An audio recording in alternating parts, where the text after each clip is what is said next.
Penktadienį į uždarų kalnų slidinėjimo trasų komplekso Snora Snow Arena statybvietę atvykusi Seimo pirmininkė Irena Degutienė galėjo savomis akimis pamatyti, kaip vyksta statybų darbai.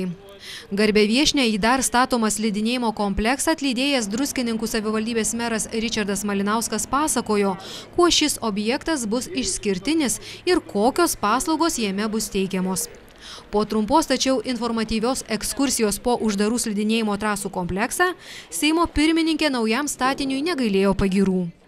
Kadangi ir aplink mūsų kaiminės valstybės tokio statinio nėra, tai yra vienas dar elementas, traukos elementas, kad turistų į Druskininkus atvažiuos dar daugiau.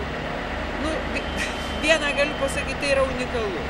Tai yra unikalu ir man, kaip kažkada buvusiai druskininkietei, tai tikrai kelia tokį pasididžiavimą ir kad druskininkai jau šiandien yra europietiškas kurortas, bet su tokiais statiniais, su tokiais projektais, tikrai unikaliais projektais, jisai dar bus patrauklesnis ir nuo to tai tikrai ir Lietuvos kaip valstybės vardas bus garsinamas. Tądien statybvietėje Seimo pirmininkė Irena Degutienė ir merą Ričardą Malinauską pasitikęs minėto projekto partneris, bendrovės Tamita generalinis direktorius Andrius Stasiukynas pasakojo apie komplekso statybą. Jo žodžiais, šiuo metu jau atlikta apie 80% visų darbų. Visi darbai, kaip ir matote, į pabaigą, tik aišku, kad žiema ir gamta mums nepadėjo šiemet ir tas įšalas. Planuojam gegužės pabaigoje, birželio pradžioje jau tikrai sulaukti pirmųjų lankytojų. Jau pradedam pildyti visas šaldymo sistemas.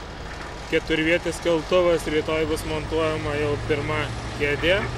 Ir manom, keltuvas bugelinis ir keturvietis jau abudu veikiantys. Laukiam juostinių keltuvų atvažiuojančių. Sniego lyginimo traktoriai jau vietoje, visa praktiškai aparatūra, viskas jau yra vietoje, praktiškai daromi apdailos darbai. Projekto Druskininkų uždarų kalnų slidinėjimo trasų komplekso vertė beveik 107 milijonai litų. Druskininkų savivaldybės pastangomis iš ES gauta 40 milijonų litų. Daugiau nei 56 milijonus įsipareigojo investuoti projekto partnerė bendrovės Tamita.